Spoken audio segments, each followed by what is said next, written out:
want to tell you about a plan you can follow which takes only a little time each day, 5 days a week, and which brings results out of all proportion to the time spent.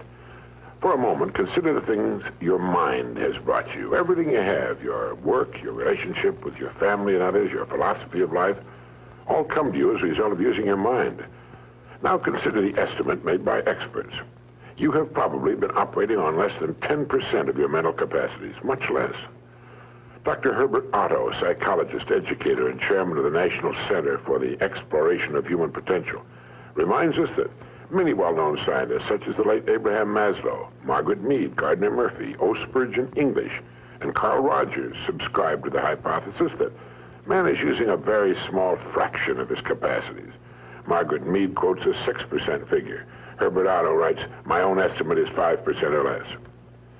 Neurological research at the UCLA Brain Research Institute points to enormous abilities latent in everyone by suggesting an incredible hypothesis. The ultimate creative capacity of the human brain may be, for all practical purposes, they pointed out, infinite.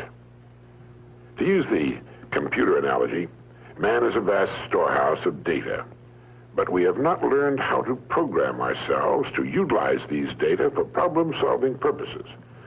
Yefremov, the eminent Soviet scholar and writer, says man under average conditions of work and life uses only a small part of his thinking equipment. If he were able to force our brain to work at only half its capacity, we could, without any difficulty whatever, learn 40 languages, memorize the large Soviet encyclopedia from cover to cover, and complete the required courses of dozens of colleges. Now, this statement is hardly an exaggeration. It is the generally accepted theoretical view of man's mental potentialities. Now, how can we tap this gigantic potential? Well, it's a big and very complex problem with many ramifications. But as Herbert Otto points out, it is clear that persons who live close to their capacity, who continue to activate their potential, have a pronounced sense of well-being and considerable energy. They see themselves as leading purposeful and creative lives. If everything you have is the result of using just 10% of your mind, consider for a moment what it will mean to you and your family if you can increase this percentage. Now, none of us, as a rule, has the slightest notion of the real capabilities of his mind. But believe me when I say that your mind can be compared to an undiscovered gold mine, and it makes no difference whether you're 17 or 70. Look at it this way. Your goal is in the future. Your problem is to bridge the gap which exists between where you are now and the goal you intend to reach. This is the problem to solve. Robert Seashore, when chairman of the Department of Psychology at Northwestern University, pointed out that successful people are not people without problems. They're simply people who've learned to solve their problems. And there you have it. Living successfully, getting the things we want from life is a matter of solving the problems which stand between where we now are and the point we wish to reach. No one is without problems. They're a part of living. But let me show you how much time we waste in worrying about the wrong problems. Here's a reliable estimate of the things people worry about. Things that never happen, 40%. Things over and past that can't be changed by all the worry in the world, 30%. Needless worries about our health, 12%. Petty miscellaneous worries, 10%. Real, legitimate worries, 8%. In short, 92% of the average person's worries take up valuable time, cause painful stress, even mental anguish, and are absolutely unnecessary. And of the real, legitimate worries, there are two kinds. There are the problems we can solve, and there are the problems beyond our ability to personally solve. But most of our real problems usually fall into the first group, the ones we can solve if we learn how. Now I'm going to assume you've decided upon a goal. Your problem is, how do I achieve it? Your goal may be a promotion, a greater income, a beautiful home. It makes little difference what your goal happens to be. But you have your goal, and you know that you will become and you will achieve what you think about. That is, if you stay with it, you will reach your goal. But how? Well, it's right here that your mind comes into play. What is your mind? No one knows for sure. Perhaps the best way to describe it is to quote Pulitzer Prize-winning playwright Archibald MacLeish. In his play, The Secret of Freedom, a character says, "The only thing about a man that is a man is his mind. Everything else you can find in a pig or a horse." That's uncomfortably true. The human mind is the one thing that separates us from the rest of the creatures on Earth. Anything that comes to us in the future will almost certainly come to us as a result of the extent to which we use our minds. And yet it's the last place on earth the average person will turn to for help. In order to reflect just a moment on the human mind, consider what it's accomplished. Human knowledge has advanced more in the past 50 years than in all the preceding 10,000 years of human civilization. Of all the scientists who ever lived, it's estimated that 90% of them are alive today. We've reached, in the area of ideas and human advancement, a plateau so high it was undreamed of by even the most optimistic forecasters as recently as 10 years ago. But every new idea triggers additional ideas, so that now we're in an era of compounding advancement on every front and in every area that staggers the imagination. Dr. Harlow Shapley of Harvard has said that we're entering an entirely new age of man. He calls it the psychozoic age, the age of the mind. And you own one, free and clear. Now let's look at a few facts. Now, the average working person has at his disposal an enormous amount of free time. In fact, if you total the hours in a year and subtract the sleeping hours, if he sleeps 8 hours every night, you'll find he has almost 6,000 waking hours, of which he spends less than 2,000 on the job.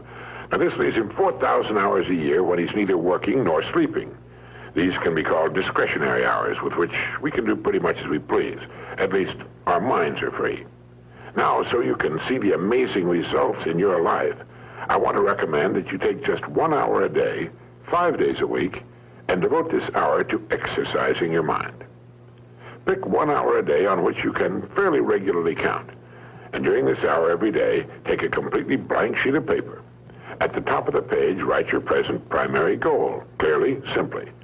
Then, since our future depends upon the way in which we handle our work, write down as many ideas as you can for improving that which you now do. Try to think of 20 possible ways in which the activity that fills your day can be improved. You won't always get 20, but even one idea is good. Now remember 2 important points with regard to this. 1, this is not particularly easy, and 2, most of your ideas won't be any good.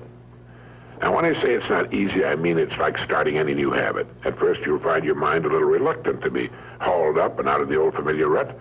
But as you think about your work and ways in which it might be improved, write down every idea that pops into your mind, no matter how absurd it might seem. Let me tell you what will happen. Some of your ideas will be good and worth testing. The most important thing this extra hour accomplishes, however, is that it deeply embeds your goal into your subconscious mind, starts the whole vital machinery working.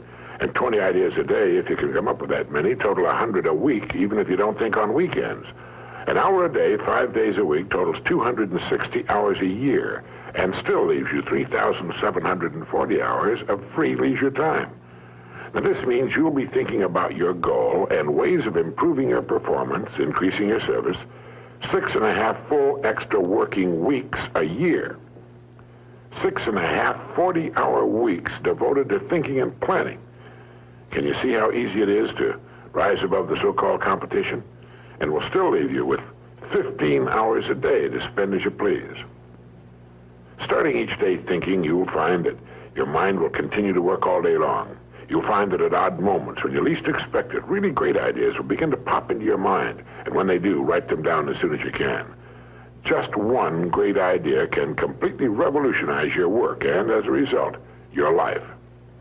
If you want to develop the muscles of your body, you take daily exercise of some sort.